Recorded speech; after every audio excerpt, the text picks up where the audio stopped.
aproveitar mais, né? O horário que temos. Que bom, minha gente. Boa noite a todas e todas, né? Oficialmente começando o nosso encontro de hoje. É com alegria imensa que o Centro Paulo Freire de Estudos e Pesquisa recebe vocês mais uma vez aqui nesse momento agradabilíssimo, com tanta, depois de uma semana bem aí fervorosa, de muito carinho para as nossas mães, para as mães que aqui ainda estão, para as mães que já estão em outro plano, né? Então, parabenizando a todas as mães deste grupo, as mães que estão, que são mães, né, que lutam, mãe guerreira, mãe trabalhadora, mãe lutadora, mãe estudante, mãe professora, mãe que ama, mãe de coração, mãe do ventre, mãe que não é mãe do ventre, mas é mãe de coração. Então, minha saudosa e calorosa saudação para todo mundo. E para os pais que são mães também, porque tem os pais que são mães também, né? Então, que bom. Então, ontem foi um dia bem, assim, intenso para todos nós. Para hoje, na segunda-feira, a gente está com aquele amor todinho que nós tivemos ontem. Aquele amor todinho que a gente recebeu ontem, para a gente poder caminhar, né? Tem uma música que eu gostaria de colocar aqui com vídeo para a gente iniciar, fazendo uma retrospectiva, né? Nós vamos fazer hoje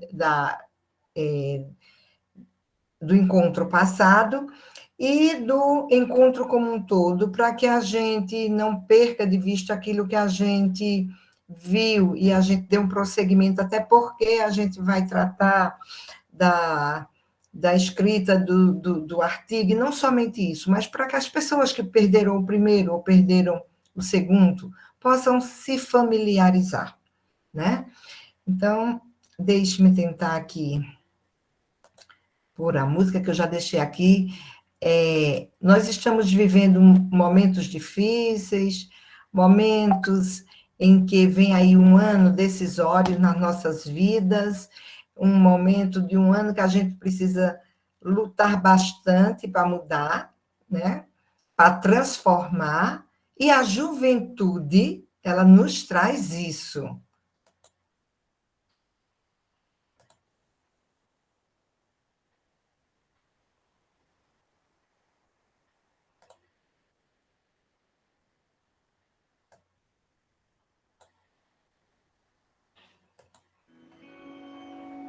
Na calada da noite, os estudantes fazem o futuro amanhecer. Quem aprendeu a ler e escrever sabe bem que analfabeto jamais voltará a ser. Mesmo que o destino reserve um presidente adoecido e sem amor, a juventude sonha sem pudor. Flor da idade, muito hormônio, não se curva ao opressor. Pode apostar, a rebeldia do aluno é santa. Não senta na apatia da injustiça. Agita, inferniza e a rua avança. Escola não tem medo de polícia. Pode apostar, balbúrdia de aluno é o que educa. Ensina o governante que caduca. Retroceder não é uma opção. Respeito é pra quem dá educação. Respeito é pra quem dá educação. Respeito é pra quem dá educação.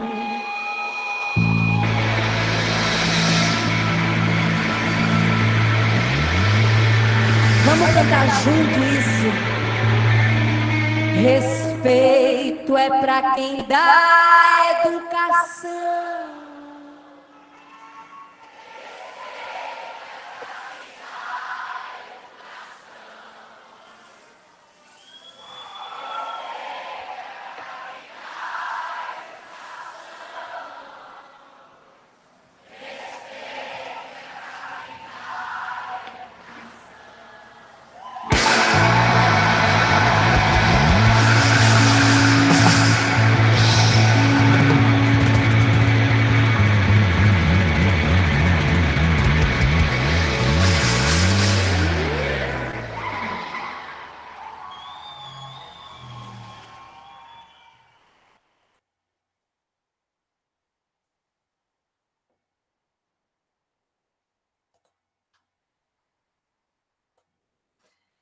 Aí iniciamos nosso momento de hoje.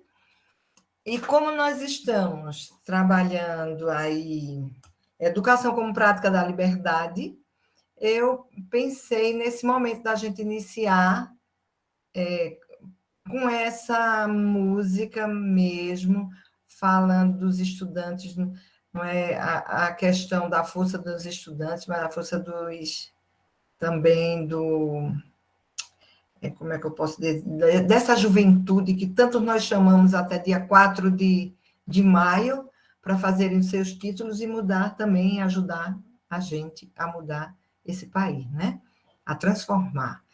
Então, se alguém desejar falar alguma coisa antes de começar, quem está chegando agora, que bom, Inês, estou vendo aí, Carlos, tantas outras, Adelson. Boa noite, eu não estava conseguindo entrar, enfim, entrei. Mônica e tantos outros, né, que já estão conosco, eu preparei aqui uma retrospectiva para a gente poder avivar a nossa memória, né, para a gente poder ter consciência, para a gente responder. Espero que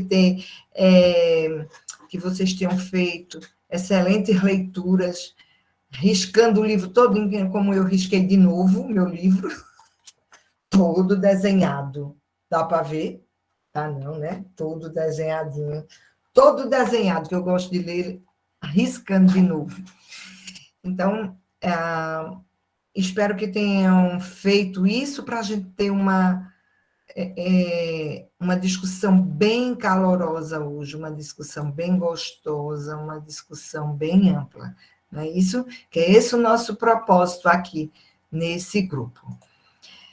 Então, para quem não conseguiu chegar no começo, né? Aí cada vez que eu leio uma parte desse livro, eu fico me fazendo sempre a pergunta, um livro escrito em 1967, e que a gente, quando vê as reflexões que a gente vai fazendo, e a gente vai se encontrando no momento atual, mesmo quem tem mais de 50, como eu, parece-me que a gente vai se encontrando, porque se fosse a juventude, minha neta, meus filhos, eu ia dizer, não, como é que eles conseguem se encontrar? Aí a gente faz a reflexão, tanto que se fez, e ainda tanta coisa que a gente precisa refletir e lutar, né? Como nós já sabemos, né, no prefácio, esse livro ele discorre sobre a vida de Paulo Freire, sobre o poder da palavra, sobre o poder da dialética, da continuidade e da descontinuidade também. Ele vai nos trazer uma forte fala assim, da importância da oralidade, do pedagogo, de sua praxe, que foi criado para comunicar com os outros, e não para não ser de relações, né? E, e ele vai ressaltar também que é uma educação como prática de liberdade só poderá realizar plenamente numa sociedade onde existem as condições econômicas, sociais e políticas de uma existência de liberdade. E aí a gente se depara num país de fake news, num país de tantas coisas que nós estamos vivendo. Aí a gente fica perguntando ainda, né? Onde está essa política de uma existência de liberdade, né? Aí nós, quando, no primeiro encontro, que nós passamos na questão da introdução, que ele vai falar da educação e política, ele faz reflexões sociológicas de uma pedagogia de liberdade, uma pedagogia para a liberdade, né? Foi Francisco quem fez a introdução, e ele vai nos trazer assim, uma visão pedagógica, o método de ensino e as marcas vividas pelo Brasil nas últimas décadas de Paulo Freire.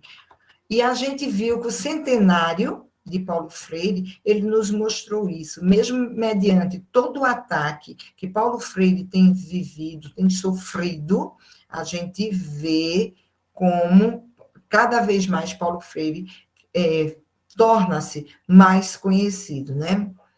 E ele faz um destaque especial, destaca a etapa crucial pela emergência política das classes populares e a crise das elites dominantes. Aí a gente vê, quando um operário chega lá no poder como presidente, aí não é aceitado, com certeza, pela elite, a gente vê as grandes dificuldades, né?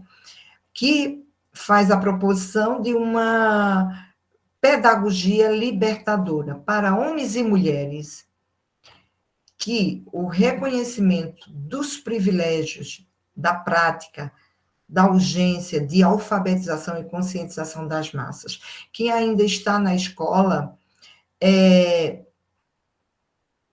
ainda lá na ponta, a gente que tem esse contato, a gente vê essa urgência da alfabetização, por exemplo, na educação de jovens e adultos. Conversando com pessoas agora que estão em coordenações de escola pós-pandemia, as crianças chegando aos 5º anos das escolas públicas não alfabetizadas. Então, quanto é urgente ainda hoje essa questão, né? E uma alfabetização não dentro de programas, mas dentro de políticas públicas para a educação de jovens e adultos. Então, ele vem, ainda na introdução, a destacar fontes do pensamento de Paulo Freire na concepção de uma educação democrática, que vai se basear na importância do diálogo, que a gente vai ver que no primeiro capítulo desse livro não vai ter, né? E ele vai ressaltar a sua explícita filiação existencial cristã, quando Paulo Freire diz: existia um conceito dinâmico, implica uma dialogação eterna no homem com o homem, do homem com seu Criador. É essa dialogação do homem sobre o seu contorno e até sobre os desafios e problemas que o faz histórico. Essa importância que Paulo Freire traz sempre, que a gente tem que conhecer o passado, vivendo o presente para planejar o futuro, né? E ainda na introdução, ele vai trazer a questão do método do Paulo Freire, quando foi aplicado lá em Angicos, as 40 horas para os 300 trabalhadores, em 45 dias, que ocorreu, né, entre julho de 63 e março de 64, ele vem trazer isso aqui, que nós não vamos fazer, eu só estou falando, mostrando, fazendo uma retrospectiva, porque no encontro passado esquecemos de pedir isso, né, que sempre a gente pede para alguém fazer essa retrospectiva. Aí, no encontro que 15 dias se fez hoje, né, no primeiro capítulo, que ele foi intitulado A Sociedade Brasileira em Transição, Aí Paulo Freire vai descrever o caráter da filosofia existencial, quando ele diz assim: é fundamental, contudo, partirmos de que o homem, ser de relações e não só de contatos, não apenas está no mundo, mas com o mundo. Estar com o mundo resulta de sua abertura à realidade, que o faz ser o ente de relações que é. Ele nos chama a atenção para nós não sermos seres apenas de contato, mas nessas relações de você reconhecer a outra pessoa, de você estar nesse mundo, de você fazer a valorização do ser humano, da humanização do outro. Porque tudo que nós fazemos sempre é com o outro. Porque nós não casamos só, é com a outra pessoa. Nascemos de nossa mãe com a outra pessoa. Temos um pai, os irmãos, nossos amigos, e sempre a sociedade é construída com a outra pessoa, né? Então, ele nos chama a atenção nesse primeiro capítulo, né? Aí ele vem dizer que nesse período dessa sociedade brasileira em transição, né, era necessário que se pensasse no Brasil numa sociedade de transição que mudava do agroexportação para uma sociedade cada vez urbana, industrial, que iria requerer de todos uma educação cada vez mais potencializada, e não uma educação feita a qualquer custo. Mas quem ainda continuava detendo o poder era a classe elitizada, não é? Né? Então, era necessário começar a fazer uma educação dialogal e ativa, né? Voltada para a responsabilidade social e política, que o homem e a mulher tivesse consciência crítica. Então, aquele capítulo, ele nos chama que essa sociedade de transição, que a sociedade ela é intransitiva, muito fechada, que ela fosse uma sociedade que tivesse essa consciência crítica. Aí ele vem nos dizer, por isso mesmo, numa sociedade em transição como a nossa, subversivo, tanto era o homem comum, o paupérrimo, emergente em posição ingênua no processo histórico, em busca de privilégios, como subversivo era aquele que pretendia e pretende manter uma ordem defasada. Paulo Freire nos chama a atenção para a questão, mais uma vez, do poder, porque quem está no poder quer cada vez chegar mais. E quem não está, mesmo numa consciência ingênua, quer ter privilégios, né? Então, é preciso a gente ter um cuidado com a questão assistencialista do momento, daquela época de sociedade, que era uma questão notória, né, para todo mundo, né? Era uma questão, era uma preocupação com essa questão do antidiálogo, que obrigava tanto homens e mulheres ao mutismo e à passividade, que não ia oferecer condições especiais para o desenvolvimento de sua consciência democrática, que há de ser a crítica, que é o que mais nós queremos e lutamos. Então, nesse capítulo, ele vai evidenciar a mudança da transformação da transitividade ingênua, que ele assim chamava, para uma transitividade crítica, que é o trabalho educativo crítico, é você educar para transformar, né? É você educar para a transformação, que é a inserção do homem na capacidade de optar, e o irracionalismo sectário, né?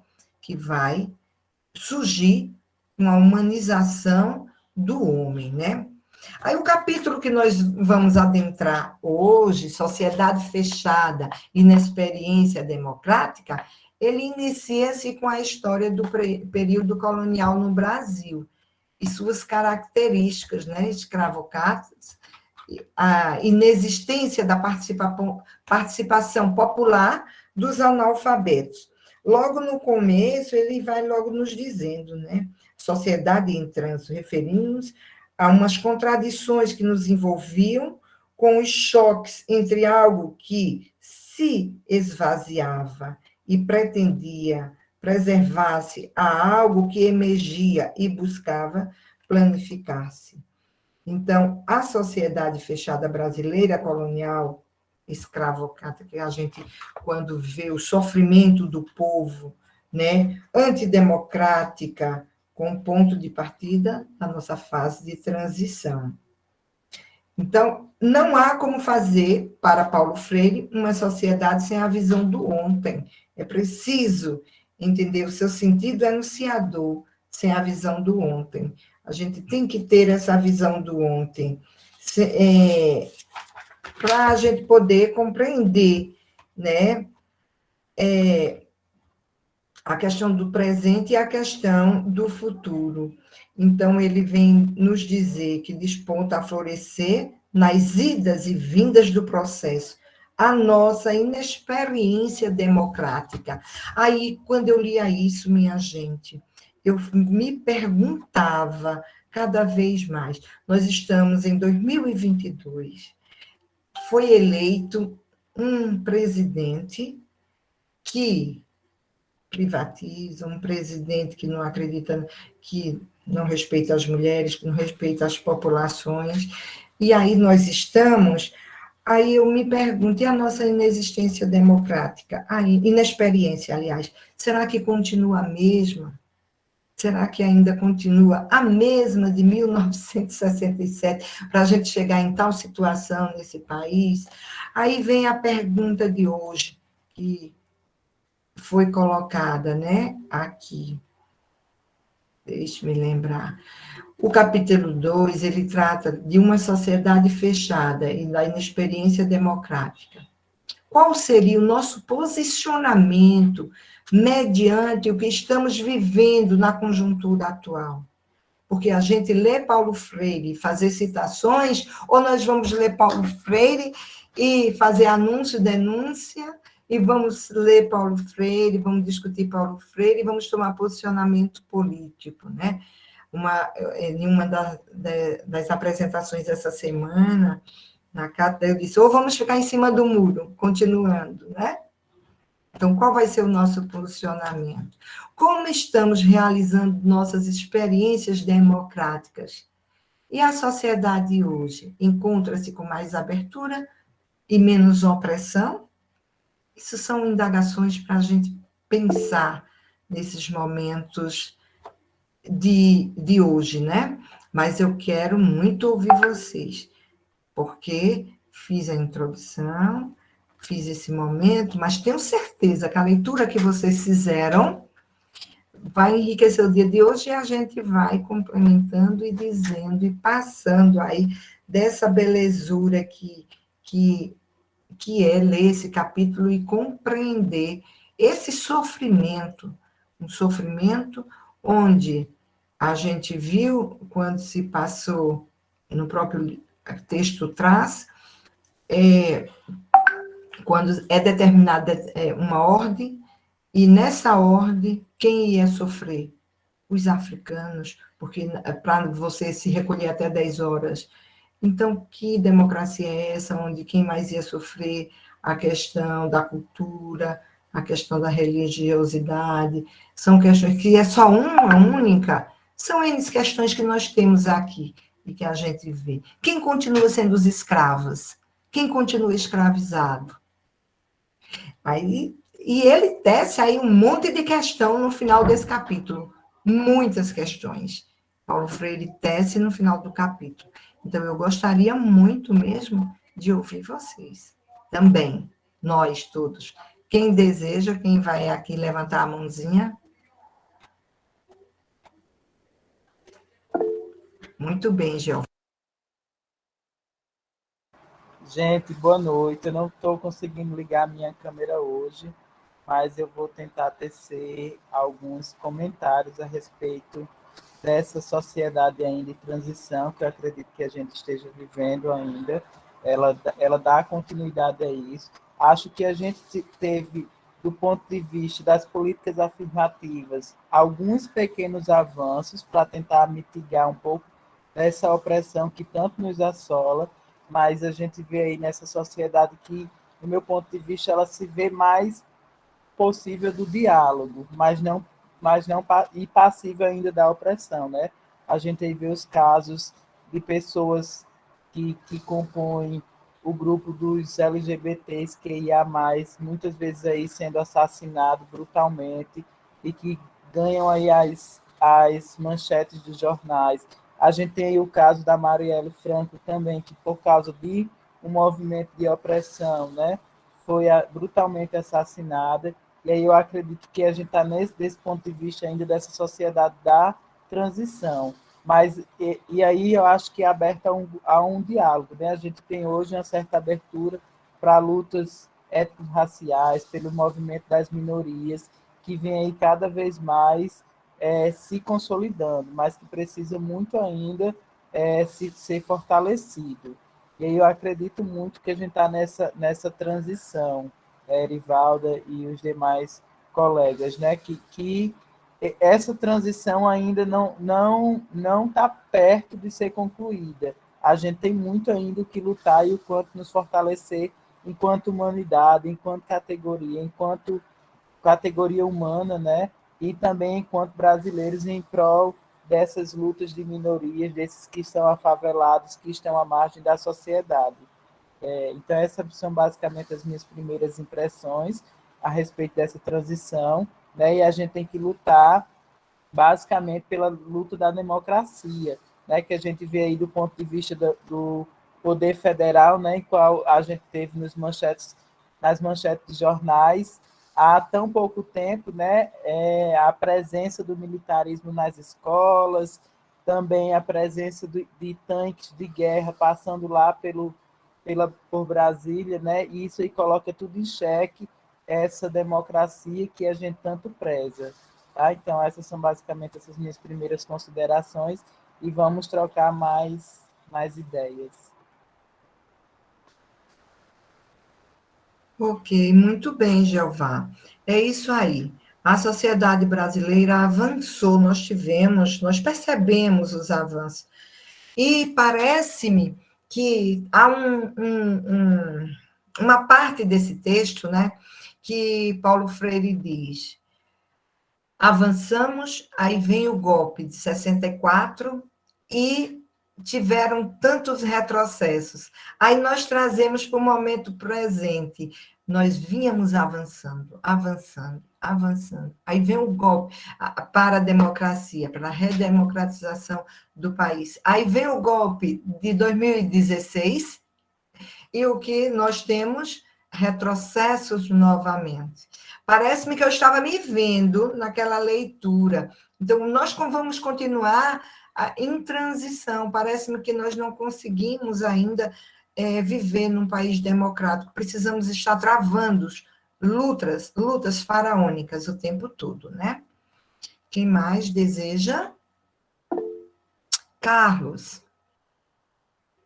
Boa noite, Edivaldo, boa noite, colegas. Né? Eu percebo que, eu até coloquei aí no chat, aí, é como um tango, né? 2 passos para frente e 4 para trás.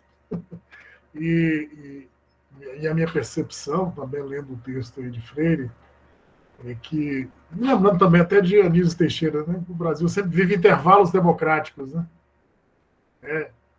Assim foi, né? No período ali do golpe de Vargas, ali até de 37, de 35 até 45, né, de 37 a 45, depois de o golpe de 64, né, até o início aí da década de 80. Então, parece que a gente está vivenciando os momentos democráticos de avanços na questão dos direitos, seja no processo educacional, seja nas questões da cultura, né, a própria questão social, né? Você tem a elite brasileira, a elite do atraso, né? Que Gessé de Souza pontua muito bem, né? A elite reagindo e para obter os seus privilégios, né? Aí se remete também ao próprio Anísio Teixeira, né? Eu acho que o texto do Freire ele é muito atual, né? Eu acho que é urgente, né? Esse retorno aos escritos, né, de Freire, e como você bem falou, mesmo, a gente está vivenciando esse processo, né, de retrocessos, né? Então, assim, eu acho que o processo democrático ele tem que ser um exercício permanente, ele não pode, tem que estar a todo instante, a cada minuto, a cada segundo, reforçando, né, esse processo, né, da democracia em todos os seus, em toda a sua essência, né? Em todos os seus momentos, né? Então, acho que o texto, né, é bastante atual, né? Essas relações, eu acho que é muito tênue e tensas e próximas, né, entre autoritarismo e a questão democrática, né? E a gente está vivendo isso aí, vivenciando a todo instante, né? Esses momentos aí de entraves, né, que vai desde o direito, né, à educação e a perda de direitos mesmo, né. Então, eu gostei muito, achei muito legal a discussão.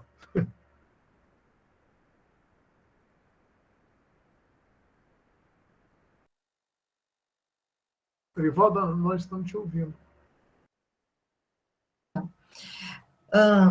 Quando nós começamos a fazer a leitura e a nos reportar, né, a gente começa, nos dá uma alegria de ver que já havia pessoas que lutavam, no entanto, nos dá uma tristeza de saber que após tantos anos nós precisamos continuar nesta luta, nesta mesma luta. E não é somente nas nossas leituras, é revisitando as nossas leituras, mas também fazendo, tendo os nossos posicionamentos frente às nossas ações. Então, isso nos parece-me que a gente é uma luta incansável, né? E quando você muito bem coloca, períodos de democracia, acho que foi muito bem colocada isso, essa sua fala, né? Períodos de democracia, muito bem mesmo. Então, vamos lá, Rodrigues Manuel. Será que foi ele que caiu agora? Parece-me que alguém caiu na internet. Se foi ele, Verônica vai, quando ele entrar. Ele ainda está, viu? Cadê que eu não olhei aqui que eu estava falando? Rodrigues pediu a fala. Rodrigues e Verônica. Boa noite a todos e todas. Boa noite, Rodrigues. Como os companheiros já bem falaram, né? Esse nosso processo de democratização nessas indas e vindas, né? A gente pensa que está caminhando, e realmente estamos, né? Mas aí, como a gente vive numa disputa de poder, do mesmo jeito que a gente está nessa luta buscando a nossa participação na sociedade, os nossos espaços, os poderosos também estão aí se preparando para derrubar, para nos passar para trás, para nos eliminar. Aí eu quero levantar nesse debate a questão econômica, né? É muito forte nesse processo de democratização. Quem detém o poder econômico no nosso país, desde o período da colonização, desde o período em que a economia se pautava na questão agrícola, no campo, né? Passando pelo processo de urbanização e industrialização, a economia ainda é muito forte nessa questão de silenciar, de deixar as pessoas sem os espaços, né? de tomar os nossos espaços. Então, a questão econômica é muito forte. E também um outro ponto que eu levanto é que a gente não deve retroceder. E nos nossos pequenos espaços, onde a gente está atuando, quer na escola, quer na igreja, então a gente começa a fazer esse exercício. A gente começa a fazer esse exercício para que a gente avance cada vez mais um pouquinho. os golpes acontecidos anteriormente e o golpe que está acontecendo atualmente no nosso país, né, nos chama a atenção para isso, que a gente comece a minar os pequenos espaços. Né? Onde é que você está atuando? Na escola? Então, na escola, provoque, alimente o exercício da democracia, né? Na igreja, né, que nós sabemos também o papel importante da igreja nesse processo. E muitas vezes a igreja se colocou do lado do colonizador. Não é? A gente sabe disso. Muitas vezes a igreja esteve do lado do opressor. Então, hoje a gente tem uma teologia da libertação e outros segmentos da igreja que busca muito essa questão de que nós temos o nosso espaço garantido, que alimenta as lutas, né? Mas não é toda a igreja, são alguns segmentos da igreja que fazem isso. Então, a questão econômica, a questão religiosa, onde você estiver, comece a trabalhar, a exercitar a democracia. E sair daquele, como tem um dos itens do livro, fala da questão da acomodação e da integração.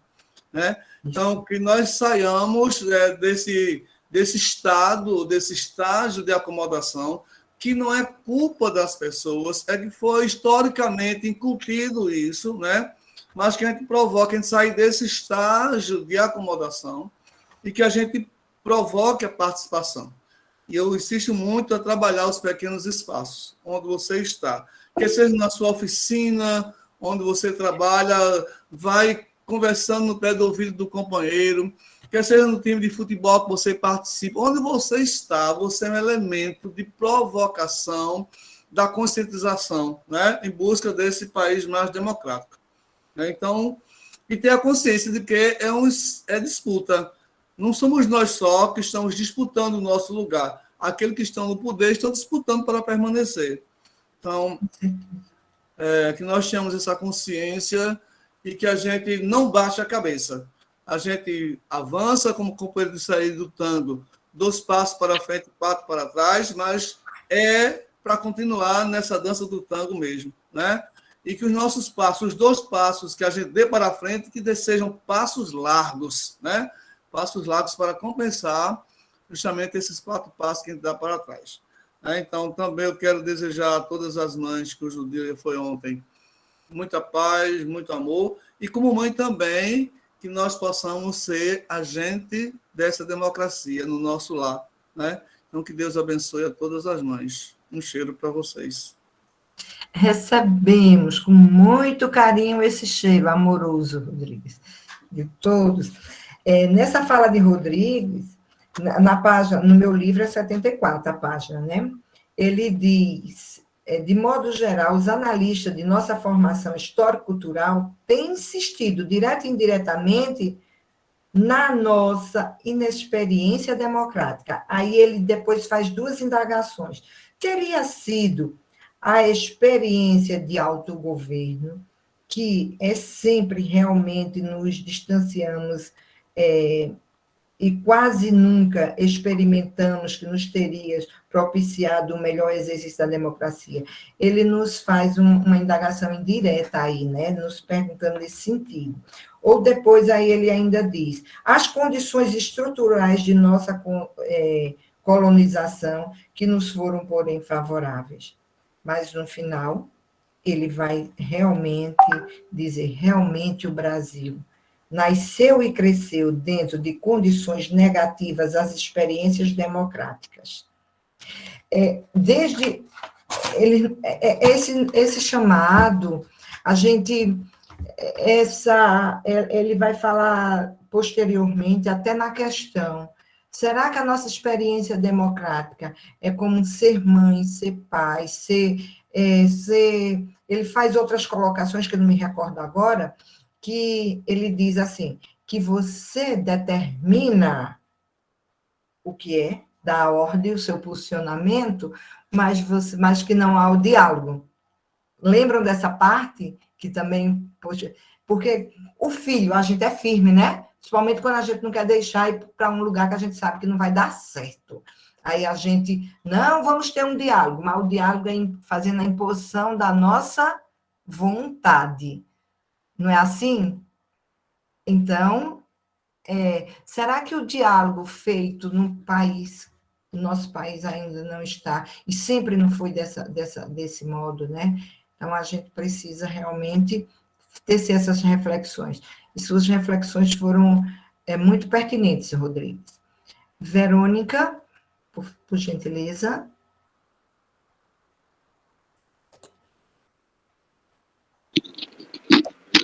Boa noite, queridos. Conseguem me ouvir bem? Eu também estou hoje sem poder abrir a câmera.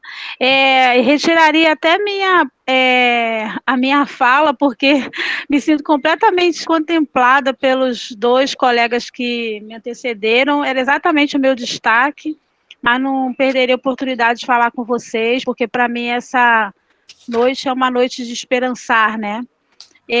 Hoje mesmo eu vivi uma situação bem complexa na reunião de pais aqui na minha escola, na Baixada Fluminense, no Rio de Janeiro, e a discussão perpassava por do que era o diálogo, né? O que é diálogo, afinal, né? E esse livro é um livro que me acompanha há alguns anos, e se eu não me engano, no finalzinho do livro, ele vai falar da pedagogia da comunicação, né? E aí é um pouco isso que a presidenta, como diz a Maria, acabou de nos provocar. E eu tenho pensado muito sobre o que realmente é diálogo, né? Muitas vezes, especialmente nesses 2 anos que nós ficamos desse modelo remoto, exaustivamente nós nos colocamos nessa posição aqui, né, desse quadradinho, ouvimos longamente, né, muitos cursos, a gente estava fugindo da gente mesmo, né, em algumas... Quer dizer, eu fugi de mim mesma em algum momento da pandemia, e não sei se mais alguém, né, acho que é melhor colocado. E a impressão que eu tenho é que a gente foi fundamental, e né? Eu não poderia estar aí em Pernambuco conversando com vocês, só que eu acho que é preciso repensar esses modelos, porque se nós não tivermos cuidado, isso também vai ser um complicador para nós. Eu não sei se eu estou conseguindo me fazer entender. Porque é um modelo que é novo para todos nós, né? E assim, a gente já vem num momento complexo de diálogo e passamos a fazê-lo nesse formato que não é favorável em algumas circunstâncias. Então, estou dizendo tudo isso porque para a minha escola está sendo muito difícil voltar agora o presencial e reaprender a conversar, olhar nos olhos, organizar, né, para que todos participem. Então, eu não sei se é só uma questão minha, e se for, né, trazer isso para que pensemos juntos, para a gente pensar estratégias de como fazer isso nesse retorno. Hoje eu estava conversando lá com as mães, foi uma reunião geral, né, então estávamos todas as turmas, e eu disse assim, gente, nenhum momento aqui nessas 2 horas de reunião foi colocado que nós passamos 2 anos em casa. Aqui é uma escola do campo, né, onde eu trabalho, então ainda tem um complicador, né, da questão tecnológica. E em nenhum momento da nossa conversa foi colocado que a gente estava retornando disso. E a gente precisava reaprender fazer isso todo mundo junto ali. Foi um caos, gente. A minha fala é mais assim, um desabafo. Sabe aquele caos onde ninguém se entendia, todo mundo falando junto? Ai, Mônica, desculpa, mas dizer que bom ler isso, né? É ruim e é bom. Porque eu falei, meu Deus, será que só a gente não... A Mônica escreveu no chat que também tem passado por isso. Então, eu não sei, para não me alongar mais, que eu estou bem tocada, então a gente fica bem compulsivo, né, para falar, e eu quero ouvir, mas eu penso que a gente não pode perder de vista que a gente, para além desse processo todo que a gente vem vivendo desde 2018, né, a gente ainda teve o complicador de ficar em casa e agora reaprender a olhar o colega, olhar um ser humano que está ali na minha frente, não uma tela, não que de alguma forma protegia as pessoas para fazer tanta coisa louca. E parece que todo mundo voltou um pouco menos humano, sabe? Assim, meio robotizado, meio no automático para dizer, olha, esse ano nós vamos fazer isso, isso e isso. E isso tem me tocado muito, muito mesmo. Talvez seja por isso que eu destaquei exatamente essa parte do texto, que será que um dia nós fizemos alguma coisa democrática, né? É meio que isso que ele pergunta. Eu tenho me incomodado muito com isso. Muito obrigada, tá? Pela oportunidade do diálogo aqui, da escuta acolhida. Verônica, eu penso que todos nós que estamos que passamos esses 2 anos nessas atividades remotas, quando voltamos para a atividade presencial, a gente sente, primeiro, pelo trabalho que ela dá, na verdade. Nós tivemos uma reunião, vou contar agora uma experiência, do Fórum Regional de Educação de Jovens e Adultos, e aqui era tão simples, era colocar, não precisava pauta, botava ali no chat, todo mundo copiava, botava a frequência. Quando a gente voltou para a nossa vida física, nossa vida de olhar no olho e dar um abraço, a gente tinha que fazer a ata de frequência para as pessoas assinarem, nós tínhamos que fazer a pauta para entregar, nós tínhamos que ver o horário, nós tivemos que pensar no lanche, porque aí ninguém está na sua casa e as pessoas vão precisar se alimentar, nós precisávamos pensar numa receptividade bem amorosa, para que as pessoas sintam-se calorosamente abraçadas.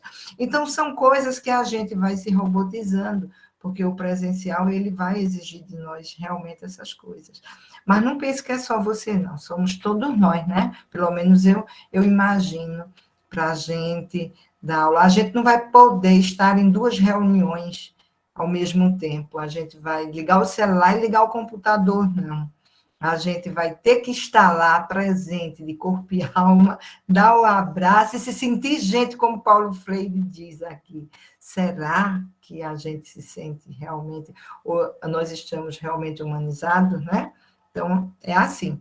Mas é bom que a gente também troca os nossos sentimentos aqui, né? De todos que estão. E não estamos somente falando, mas falando e ouvindo. Maria, minha querida. Olá, gente, boa noite, é um prazer, uma alegria enorme estar aqui com vocês, né, diante de tantas pessoas que a gente não conhece pessoalmente, mas de tantas outras queridas, e nós temos um afeto muito grande, um amor incondicional, né, uma saudade assim contida, que marca momentos bons de gratidão, de solidariedade, de partilha. E aí eu gostaria de destacar aqui 3 nomes, né? A Graça, que está conosco, a Cida Cruz, o doutor Ricélio, que está aqui conosco, né? São pessoas que têm grande significado e importância na nossa vida e que, assim, Verônica, eu gostaria de fazer um adendo às suas considerações. Acredito eu que, embora nós estejamos aqui nesse momento online, ele é autêntico, ele é verdadeiro, ele nos conecta, né? Claro que a gente pode se distrair, mas essa distração também dá-se em sala de aula, né? E eu acredito que o maior desafio hoje na sala de aula é o professor competir com a ferramenta que está nas mãos dos estudantes, e aí eles terem a consciência, posicionamento ético, prestar atenção, e nos olhar nos olhos, e nos ouvir atentamente, sabe? Tem sido uma tarefa difícil, e eu te digo isso porque eu tenho sentido e vivenciado isso na prática, né? Então, assim, acredito que esse processo de dificuldade não é tão somente aí no seu contexto, né? Essa dificuldade de nós nos valorizarmos, nos respeitar, nos considerarmos, está em todo o lugar, né? E eu acredito muito mais na perspectiva da posição do interesse epistemológico do sujeito cognoscente, né? Muitas pessoas estão aqui estão participando ativamente, fazendo registro de seus cadernos, pensando junto conosco, refletindo, trazendo contribuições via chat.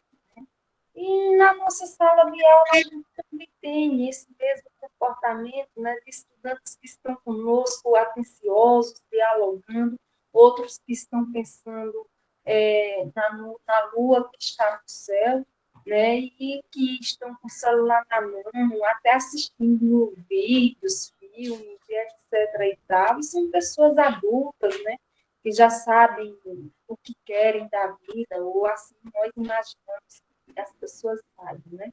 Então, esse complicador, velho, eu acredito que ele é da ordem muito subjetiva de cada sujeito, e cabe a nós conquistarmos, né, o respeito, a consideração, também motivarmos a atenção dos estudantes, e nos desdobrarmos ainda mais, que nós já realizamos, para ter essa devida atenção dos estudantes, né? A prática da leitura, minha gente, é um complicador massivo em sala de aula, né? Porque assim as pessoas, ora, estudam por obrigação para passar na avaliação, né?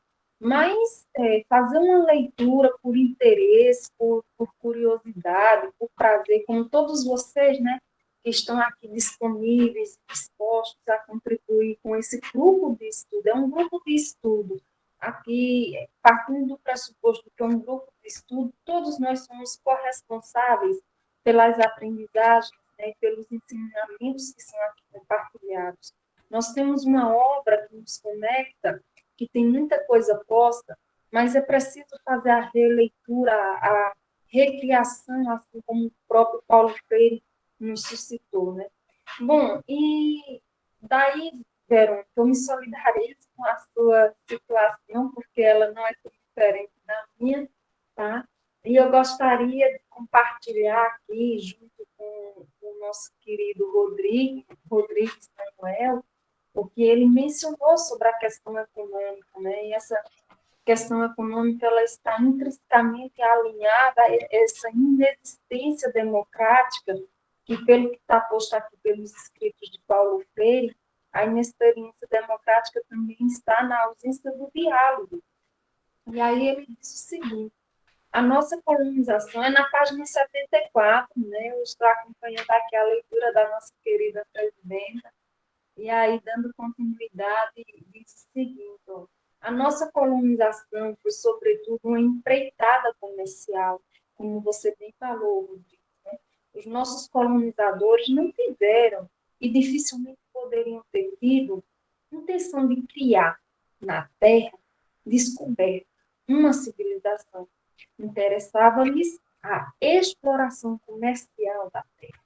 E aí, essa exploração comercial da terra, nós ainda hoje presenciamos nas disputas dos territórios, das terras indígenas, dos povos quilombolas, que falta a demarcação, a questão da reforma agrária para os povos camponeses, né? Então, vejamos que esses três povos, os sujeitos, né, camponeses, indígenas e quilombolas, eles disputam território, disputam o direito que lhe é posto, né, justamente por serem sujeitos nativos, os povos indígenas, mas o quanto que pessoas não foram desterritorializadas, expropriadas e expatriadas mediante a essa disputa acirrada, né, dos colonizadores, dos latifundiários, e etc. e tal, dos grileiros também, né? Hoje nós presenciamos constantemente nas reportagens jornalísticas o quanto que os povos indígenas vivem à mercê, né, desses algozes que invadem propriedades e que causam atrocidades e tudo mais, e para fazer com que os povos indígenas percam a sua propriedade territorial, percam também a paz, né? Percam até, inclusive, a conexão com o divino, com o espírito de luz, porque outra religião também é disputada e tudo mais. Então, assim, em consideração a esse processo tão opressor, né, que, de fato, viabiliza o que Paulo Freire está chamando de experiência democrática, de experiência política, toda essa desigualdade, né, onde os opressores eles apreendem, né, e se apropriam e acabam tendo estratégias para fazer com que as pessoas tornem-se escravas, né? Como nós estamos ainda lutando, e a professora Erivalda, no início, trouxe uma pergunta bastante interessante. Quem são os escravos da contemporaneidade? Né? Será que em algum momento nós nos posicionamos como? Né? Então, assim, são reflexões que a gente deve realizar, não para ali, não para os outros, mas como extensão de nós.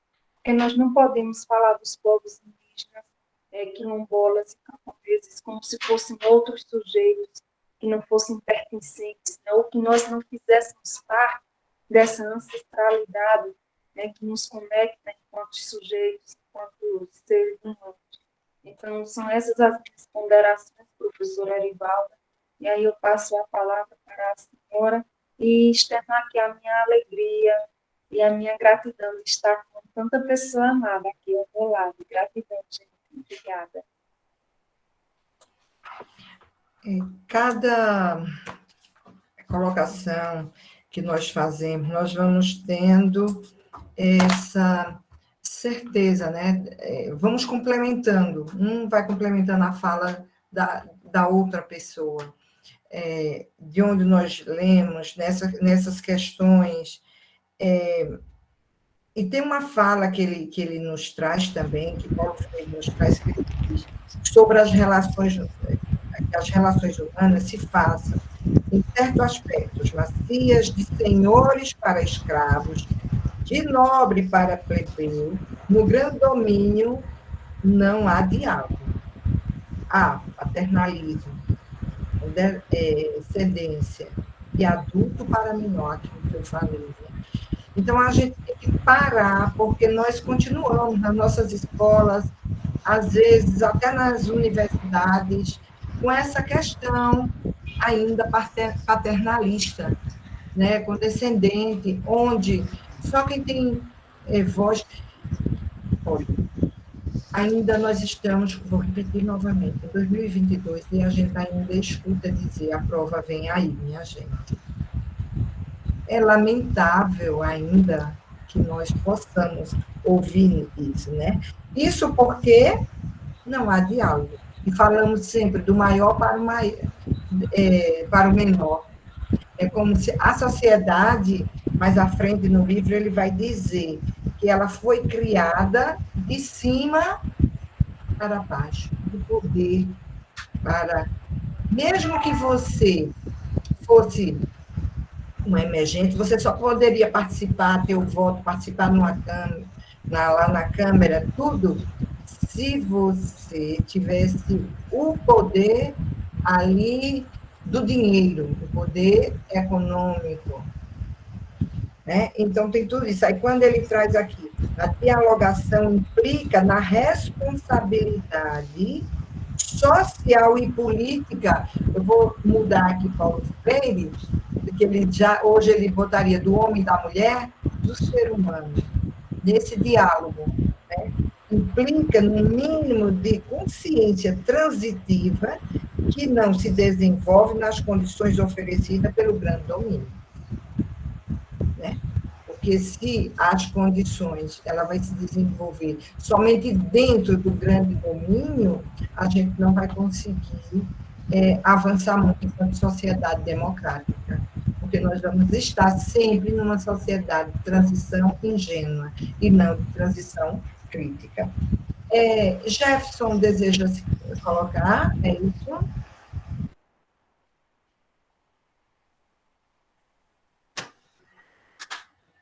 Se for, eu adoraria, Jefferson, que você se colocasse.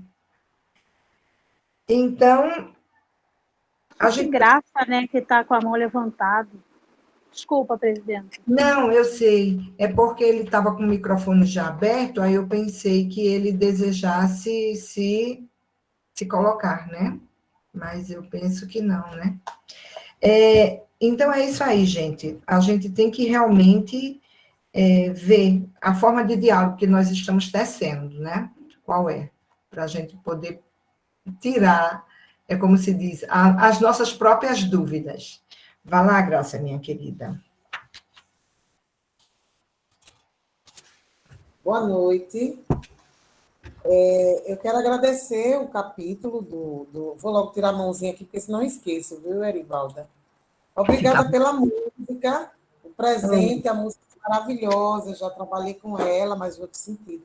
Mas o que eu acho ótimo da Lei dos Estudos, né? Um beijão para a Cida e os demais, é que, assim, a gente lê mais uma vez, a gente tem outros olhares.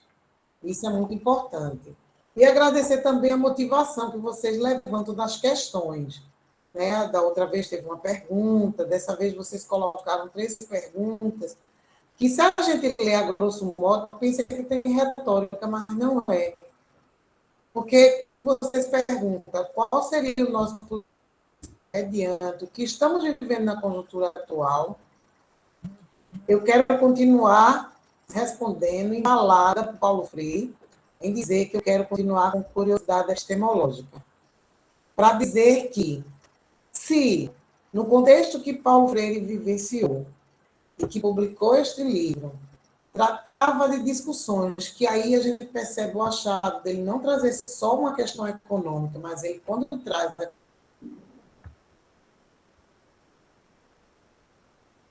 questão da história e a herança dessa sociedade fechada vem a partir do colonialismo, então a gente percebe um exercício permanente que a gente tem que ter com relação à democracia.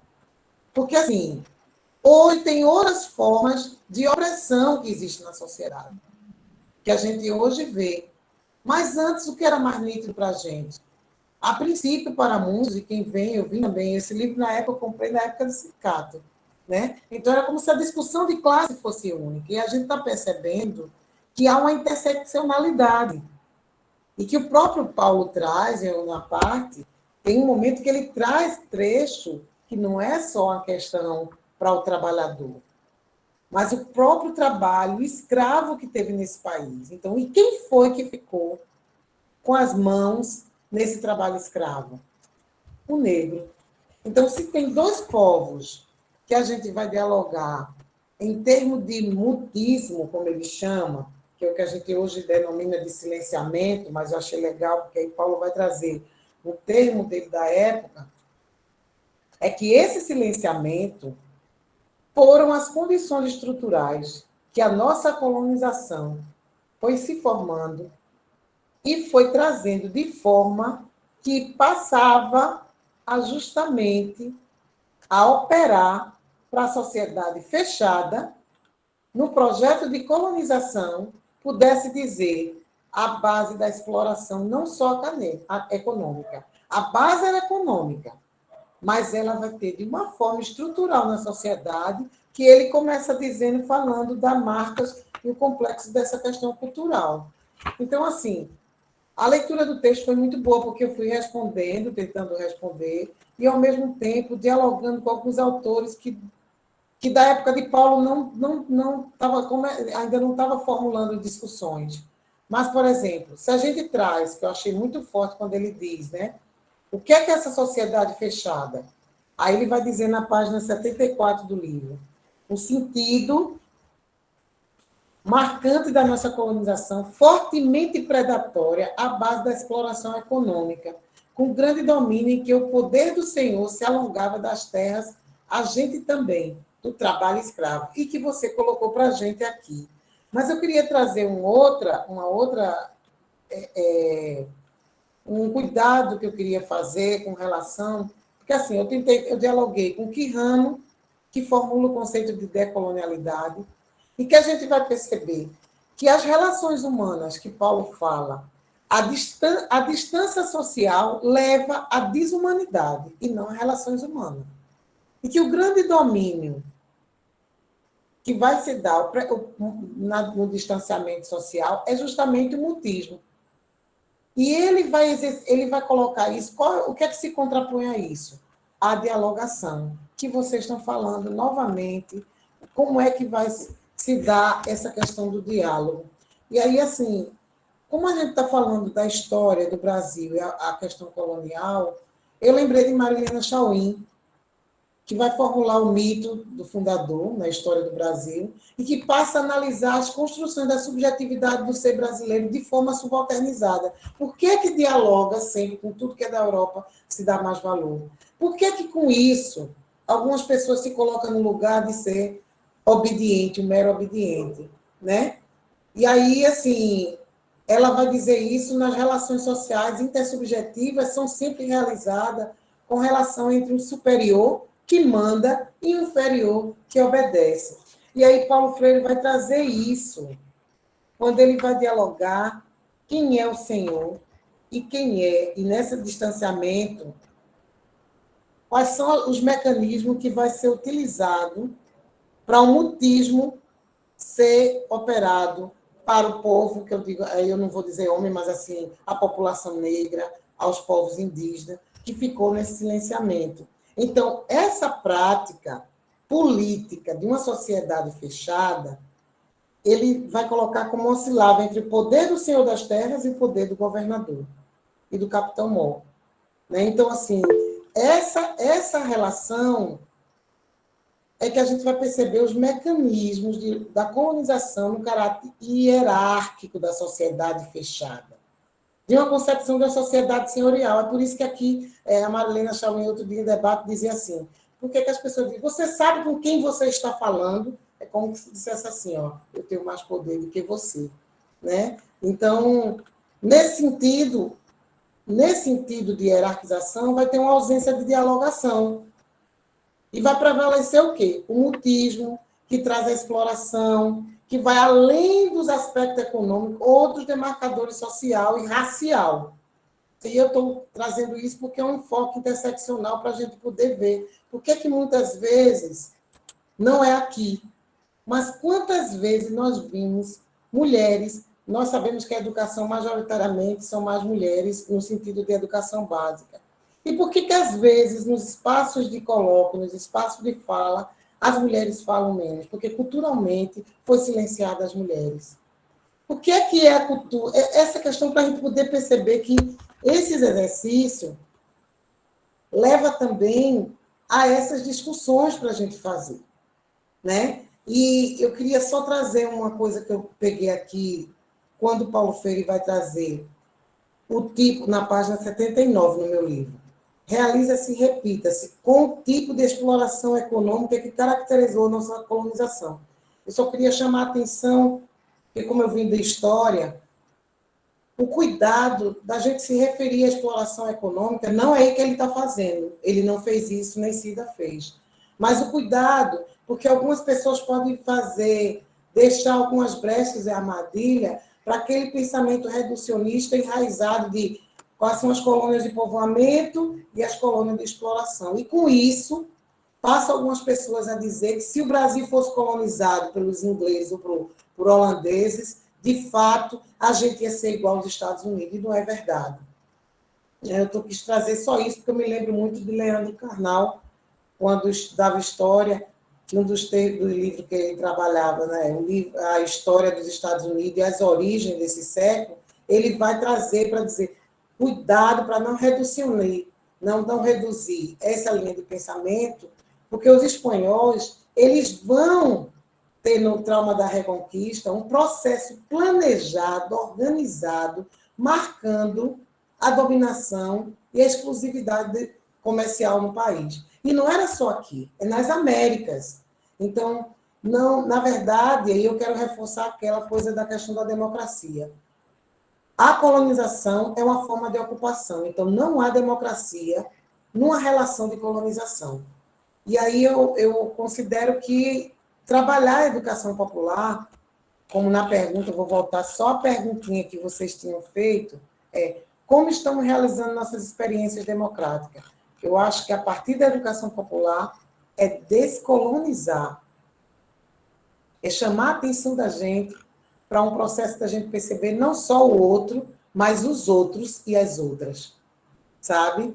É perceber o não lugar que estava subalternizando os povos indígenas africanos, e aí eu destaco a mulher negra, porque é o meu maior trabalho, é como vai ter possibilidade de integração numa sociedade que é fechada.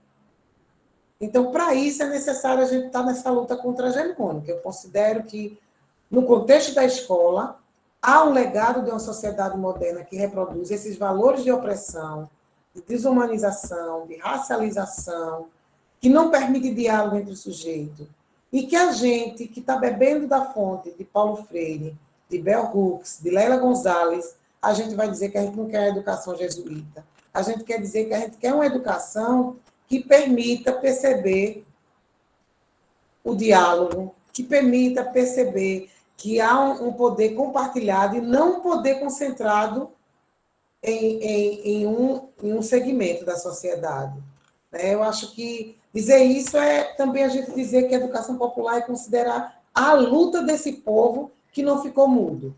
Que ele vai dizer assim, embora o capítulo é mais para tratar desse aí, ele vem reforçar que as rachaduras da sociedade, essas rachaduras, eu considero que essa rachadura, eu queria que você explicasse melhor, Ivan, quando ele vai dizer que as rachaduras é como se fosse o desequilíbrio dessa sociedade fechada, que para mim o desequilíbrio dela é o que era a sociedade fechada, ela é a ordem.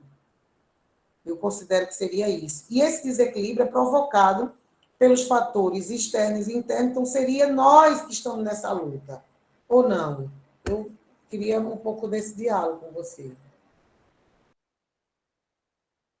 Ok. Vamos... A gente escuta...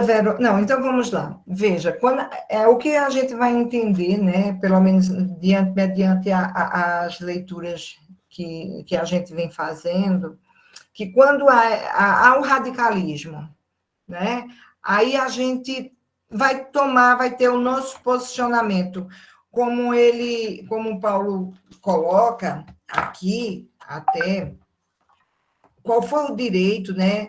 O povo ficava à margem dos acontecimentos, ou a eles era levado quase sempre, mais como algazarra do que porque falasse ou tivesse voz. A partir do momento que eu, Erivalda, eu passo a ter voz, começa-se a ter essa rachadura no sistema político, no sistema governamental, no sistema de organização da sociedade. Eu começo a ter essa rachadura, ela vai se dar, porque eu vou começar a incomodar, eu vou ter essa voz que ele falava aqui. Eu levo o povo para dizer que o povo está... É igual a quando a gente diz, politiqueiro, vamos lá, o governo, vamos voltar para o governo, quando ele faz uma propaganda, aquela coisa, aconteceu realmente? Aquilo ali foi para o favorecimento do povo ou para o favorecimento do governo? Porque se for para o favorecimento do povo, o povo vai ter uma consciência crítica, aí vai haver já a rachadura. Enquanto o povo não tem consciência crítica, não tem como haver a rachadura, porque a gente vai aceitar passivamente todas as decisões que forem tomadas dentro do poder, né? Então, ele diz assim, o povo assistia à proclamação da República bestificado, ele coloca. Se fosse um povo, uma sociedade que a transição não fosse ingênua, e sim numa sociedade onde a transição realmente tivesse acontecido, fosse crítica, política e social, onde nós tivéssemos os nossos posicionamentos, ninguém ia aceitar, a gente ia gritar, ia dizer que não aceitava por isso, por aquilo, como ia ser todos os nossos pensamentos.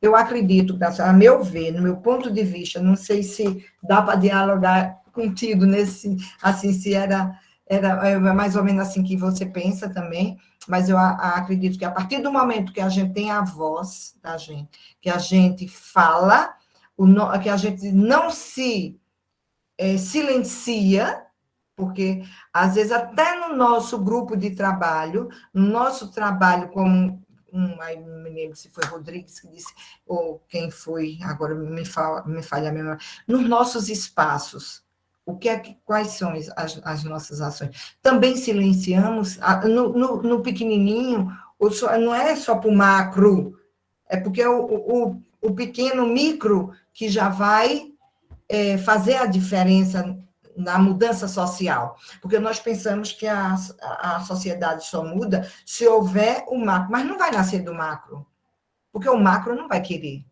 que aconteça, vai nascer no micro. Então, as nossas discussões, as nossas vozes. Vamos lá, Verônica e depois Rodrigues. Estamos chegando ao fim. Tem frequência, Maria, você está com a frequência aqui? Está comigo, tá? Pronto, ok. Já disponibilizei, Ana. Certo, porque fica aparecendo aqui um monte de coisinha. Vai lá, foi Verônica. Vai lá, amada. Me ouvem? Sim. Nossa, essa discussão do micro, né, é muito cara para mim, porque eu retomar lá se eu não me engano, é na 70 e alguma coisa, quando ele fala sobre a vivência comunitária, né? Vou retomar isso. E é o que a senhora acabou de falar, né? Acabou de dialogar aí com essa situação, porque essa vivência comunitária, aí me lembrei da Bell Hooks, né, que se intitulava, a colega acabou de falar também, da Bell Hooks, se titulava Discípula, né, de Paulo Freire, quando ela tem um livro incrível ensinando comunidade, né? E eu acho que é isso.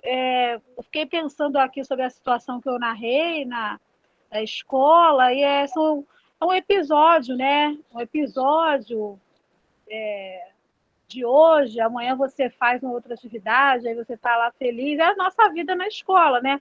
A vida em sociedade. É a vida real, onde as coisas dão certo, dão errado, e só acontece em um lugar onde você se desafia a fazer um exercício democrático. Porque estou aqui pensando sobre isso, porque se você chega, dita, olha, essa aqui é circular, né? É assim porque veio de algum órgão superior, enfim, como quiser chamar. É possível que não tenha tantos conflitos nesse nível, né? Então, assim, amadurecendo, passando a catarse, a gente entende que a gente está num processo, por mais doloroso que ele seja, de diálogo, né? De democracia, porque a gente vai conversar, se a gente se dá o direito de dizer que não está bom, que as pessoas, os sujeitos envolvidos em qualquer processo, têm a oportunidade de dizer que aquilo ali não está bom, a gente já começou um processo muito importante, muito caro, né? Em que instituição for. E então eu quero também ir um pouquinho lá para a página 80, onde tem as perguntas, né? Perguntas muito importantes, onde fala: onde buscarmos as condições de que tivesse emergido uma consciência popular democrática, permeável e crítica, sob a qual tivesse podido fundar automaticamente o mecanismo de Estado democrático messianicamente transplantado? O nosso tipo de colonização à base de grande domínio? Nas estruturas feudais da economia? No isolamento em que crescemos até internamente? No todo-poderosismo dos senhores das terras? Enfim, essas perguntas aqui são muito importantes na página 80, que acho que sintetiza um pouco do que já foi conversado até aqui. E aí eu queria dizer que, em termos de história, nós temos pouco tempo. E se pensar em toda essa estrutura que nós estamos vivendo, seria, como o próprio Paulo dizia, ingênuo da nossa parte que a nossa comunidade escolar se apresentasse democrática e participativa nos nossos espaços, né? Então, eu penso que a gente acaba também ficando um pouco contraditório quando ninguém pergunta que cores, coisas bem toscas que eu vou falar, mas é o que vem agora na minha mente. Ninguém pergunta numa escola que cores que se quer num uniforme, por exemplo. Ninguém pergunta por que determinadas turmas estudam pela manhã ou à tarde, por exemplo. A gente não faz perguntas básicas de cardápio, a gente coloca isso a cargo de uma nutricionista, enfim. E a gente insiste em dizer que a gente faz um processo democrático. E quando as pessoas não fazem esse movimento, a gente ainda se surpreende, porque nós somos desses, como diz os alunos na gíria, né? Então, assim, é uma hora muito importante mesmo que vocês sabiamente colocaram para a gente estar aqui discutindo nesse livro. É um ano importante, mas se a gente, como já me antecederam, não fizesse movimento nos nossos espaços, né, como o colega falou, de igreja, enfim, do condomínio, né, da vizinhança. Quantos de nós não fazemos mais parte dessas associações de bairro, gente? Não sejamos demagógicos. O capitalismo foi nos pressionando, né? Nos colocando contra a parede de uma tal forma que nós não sabemos de mais nada do nosso próprio bairro. A gente sai do nosso portão, entra no carro, no ônibus, no trem, enfim, e a gente vai fazer exercício democrático lá a quantos quilômetros da nossa própria casa? Eu acho que é uma hora muito importante da gente rever essas coisas, né? Cada um nos seus níveis. E, para concluir, eu acho que essa coisa do colonial ela é muito importante para a gente não colocar uma coisa no lugar da outra, né? A gente fala, eu não quero isso, mas quando a gente acha que os nossos mestrados, doutorados, isso e aquilo, nos dão também mais capacidade para falar do que o outro, né? Em determinado lugar, a gente só está fazendo a mesma coisa, né? Quando a gente não coloca no meu caso, um senhor que cuida lá da terra desde que o bairro foi fundado há 50 anos, para falar, e ninguém nunca conhece, ninguém sabe quem é aquele senhor, mas eu que estou lá na rural vou falar, eu estou fazendo a mesma coisa. Então, assim, eu acho que é uma bagunça muito boa que está acontecendo na nossa cabeça, para que a gente não se transforme no que ele está dizendo aqui, né? No outro capitão mor, no outro sargento mor, né? No outro representante da coroa, gourmetizado, né? Vamos dizer assim, usar a palavra aí da moda. Usando um papel desse gourmetizado. É isso, gente. Obrigada. Verônica, as suas inquietações com relação às perguntas, Paulo Freire vai nos responder negativamente. Nenhuma das perguntas feitas por ele, elas seriam quando ele diz não, né? Porque a democracia não é o surgimento, esse surgimento dos regimes democráticos. A democracia, que antes de ser forma política, é forma de vida, se caracteriza, sobretudo, por forte dose de transitividade, de consciência no comportamento do homem e da mulher, né? Então, a gente vai aí, e para isso é preciso que, no sistema que a gente discutiu hoje, que a gente viu tantas coisas, que a acomodação, ela exige uma dose mínima de criticidade, né? Já a integração, pelo contrário, né? Ela exige um máximo de razão e consciência. Esse comportamento, né, característico desses regimes flexivelmente democráticos que nós precisamos ter, né? O problema do ajustamento e a acomodação se vincula o que Graça falou aí e traduziu, a questão do mutismo, do silenciamento. O homem não dialoga, o ser humano. Então, a gente vê como esta é uma característica de toda a nossa vida colonial. O ser humano sempre foi esmagado pelo poder dos senhores das terras e nunca teve a sua organização na vida comum, né? Se nós pudéssemos ver, para encerrar esse momento de hoje, como é difícil, porque sempre nós continuamos as leis. Vem o currículo para a escola, ele vem de cima para baixo. Vem uma questão do MEC para a universidade, ele vem de cima para baixo. Vem uma questão do pai, da mãe, da família. a gente já leva para dialogar, às vezes a gente tem que frear, a gente tem que impor limite, mas o limite que a gente põe, depois a gente diz, meu Deus, eu digo uma coisa e faço outra. Enquanto mãe, isso é o questionamento de mãe, hein? Eu acho que de pais também. A gente diz uma coisa, a gente dialoga com os nossos colegas, isso, e quando a gente vai fazer, a gente faz diferente. Então, nós fomos formados nesse sistema.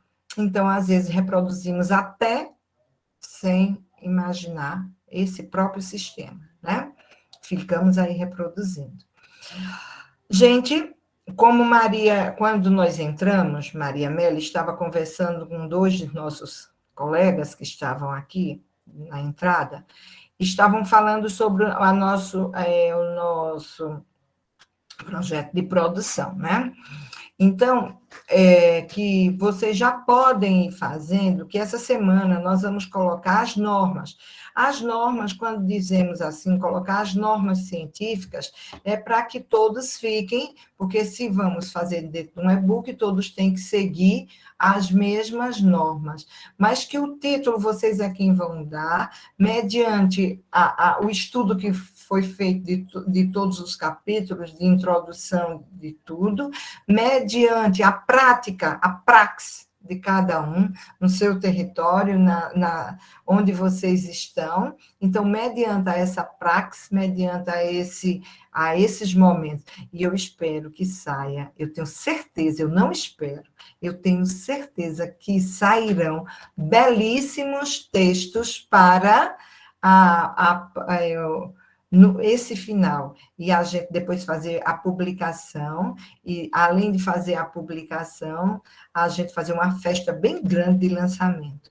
Do outro grupo de estudo, saiu, está aí, mas a gente vai querer convidar aquelas pessoas para elas falarem.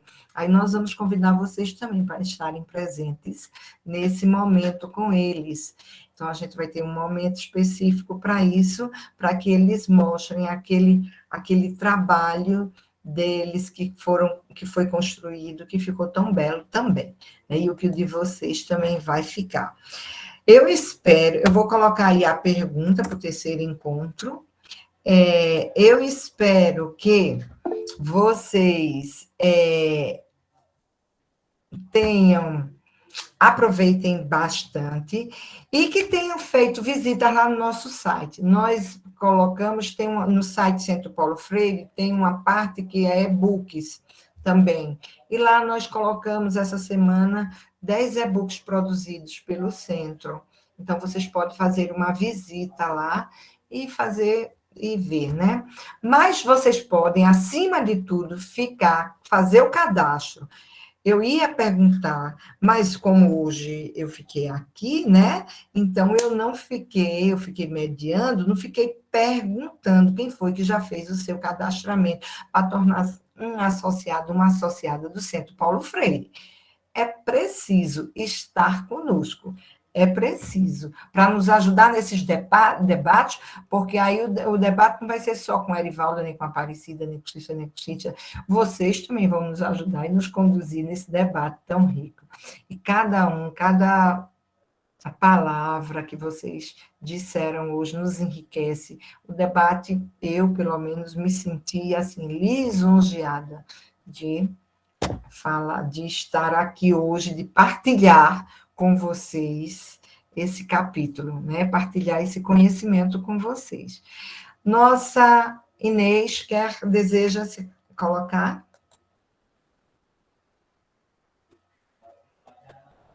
Está fechado, meu amor. Eu tinha me programado falar, mas eu deixo para o próximo encontro, porque eu acho que a hora já está avançada e a pergunta ainda não saiu. Mas só gostaria de dizer que é impressionante como nossa democracia é recente e ainda muito, eu chegaria a dizer, muito infantil ainda. Nós não temos uma democracia verdadeira, desenvolvida, porque me parece que se formos olhar, de Brasil governando o Brasil, foi muito pouco tempo, né? A gente teve avanços, mas teve muitos retrocessos. E, de alguma forma, nós não temos nem com o que reclamar com os portugueses, porque eu fiz meus colegas de... Nós fomos a um encontro em Portugal e, no final, fizeram um grande jantar e tiveram a sorte, o azar de colocarem umas pequenas caravelas douradas para lembrança para os brasileiros. Nós somos um grupo de 22 pessoas para um congresso luso-brasileiro. E aí, quando pediram para conversar, para quem gostaria de falar, e eu fui indicada para falar, porque era a mais velha do grupo. Não sei porque foram entrar nessa, acho que se arrependeram depois. Eu comecei levantando a caravela dourada, linda, brilhosa, e disse que, infelizmente, nós estávamos recebendo de volta o ouro usurpado. Mas eu não vou dizer, mas começou aí o discurso. E umas pessoas que até eram meus diretores, que disseram, mas essa menina está louca, como é que se diz um negócio desse? Eu digo, mas, gente, aonde quer que nós tenhamos ido nas horas vagas, você vê, isso aqui veio do Brasil, isso aqui é do Brasil. Não precisava nem dizer, a gente sabia. As toneladas de ouro, as toneladas de pau-brasil, as toneladas da matéria-prima do melhor que nós tínhamos, das pedras preciosas. Então, como é que nós queríamos... Nós queríamos, mas como é que nós poderíamos interpretar diferente o colonizador? Ele não veio para nos presentear, para nos formar, nos enriquecer. Eles vieram buscar as nossas riquezas, usurpar as nossas riquezas, porque eles não disseram que eles dizem que descobriram o Brasil, mas eles não descobriram o Brasil, eles invadiram o Brasil. O Brasil já estava descoberto por nossos indígenas, habitado por nossos indígenas. E eu acho interessante que Paulo Freire tenha colocado essa questão toda aí, nos fazendo refletir sobre esse período da colônia. E não pensemos, não foi só o Brasil que padeceu esses efeitos do colonizador. Nós temos muita razão de hoje estarmos ouvindo grandes pensadores nos lembrando e nos incentivando a entrarmos na descolonização. E temos que fazer isso, sim, para que nossa democracia se torne mais adulta, se torne adulta. E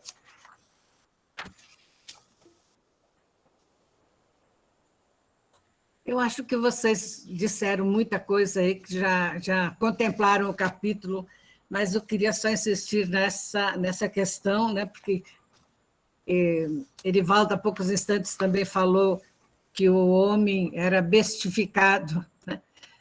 Era convidado para cerimônias no momento da proclamação da República, no momento da independência, nos momentos principais, mas para fazer barulho, do que para refletir ou para serem consultados.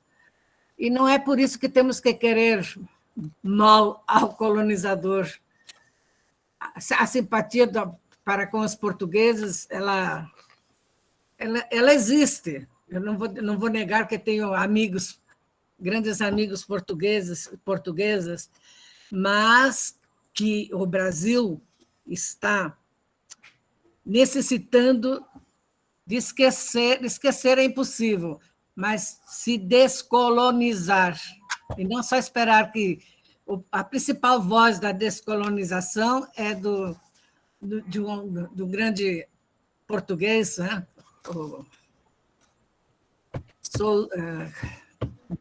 Esqueci o nome dele agora. Boaventura de Souza Santos. Boaventura, pronto, que vem muito ao Brasil, que ama o Brasil, mas não deixa de falar dos aspectos negativos que essa colonização provocou. E eu tinha destacado aqui que o povo bestificado vem assistindo, porque estamos no momento da colônia, né? Não esqueçamos, o povo bestificado vem assistindo aos mais recentes recuos no processo brasileiro. Agora, não esqueçamos que Paulo Freire está falando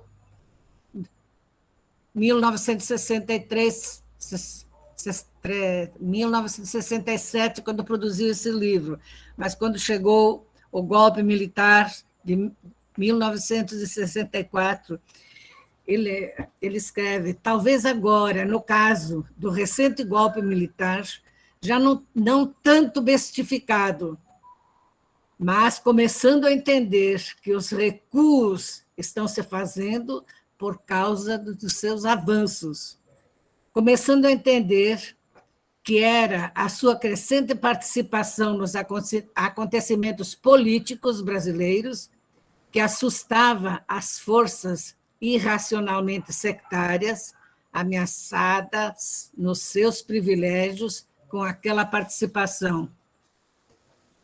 Eu acho que vamos lembrar disso e ver o que é que nós podemos fazer para fortificarmos nossa democracia, já que nós estamos em momentos, certos dias, que dá a impressão que nós estamos exatamente nesse mesmo momento. Naquele momento, pré-64 e pós-64.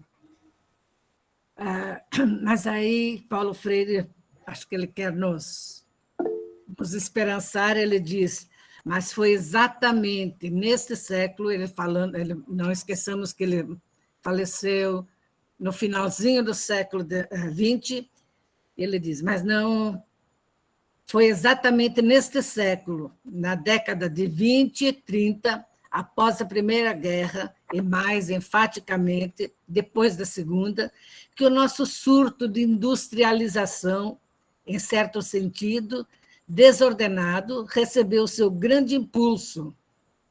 E é a partir desses momentos que o Brasil começa, ainda muito, muito precário, mas que o Brasil desencadeia um movimento de urbanização e de industrialização bem importante. E chegaremos lá. E chegaremos lá. Muito bem.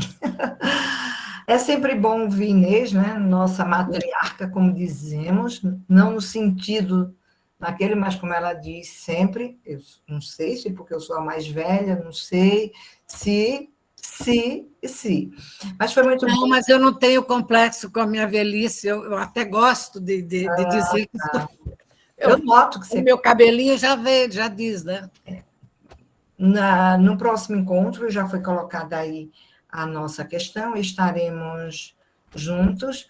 Quem perdeu por um motivo ou por outro, às vezes por conta do trabalho, ou porque não teve condições de chegar no horário, esse encontro fica lá gravado no nosso canal do YouTube, fica lá, né, para quem quiser acompanhar, até fazer como estudo, ver, então a gente vai poder. Então, gente, muito obrigada, né, mais uma noite com vocês, espero no próximo encontro estar todos aqui. A Maria deseja falar no final, por não, Maria? Vamos. Olá, gente, desculpa aí, antes de encerrarmos, né, eu gostaria de lembrar que nós podemos tirar aqui uma pessoa para se responsabilizar para a síntese deste encontro, no próximo encontro. Maria, que eu me esqueci de novo, isso. Muito bom, Maria. Eu gostaria de saber que se habilita, né, a trazer um poema, a trazer uma síntese, uma narrativa, uma história, que possa fazer alusão ao que nós dialogamos hoje sobre esse processo, né, da experiência democrática. E aí, depois, eu também gostaria de lembrar vocês que amanhã nós estaremos com a live maravilhosa, tratando sobre, né, as mães trabalhadoras, né? Então, convidamos para vocês acessarem a plataforma L, se inscreverem, terão direito a um certificado de 4 horas, né? E aí teremos também a divulgação online, né? Estaremos no canal do Centro Paulo Freire Estudos e Pesquisas, ao vivo, amanhã, e vai ser um prazer ter vocês lá conosco, tá? E daqui, quem se habilita a gente a fazer a síntese da nossa próxima aula, como serei eu que irei mediar, eu já irei registrar aqui quem der seus sim. E aí, gente?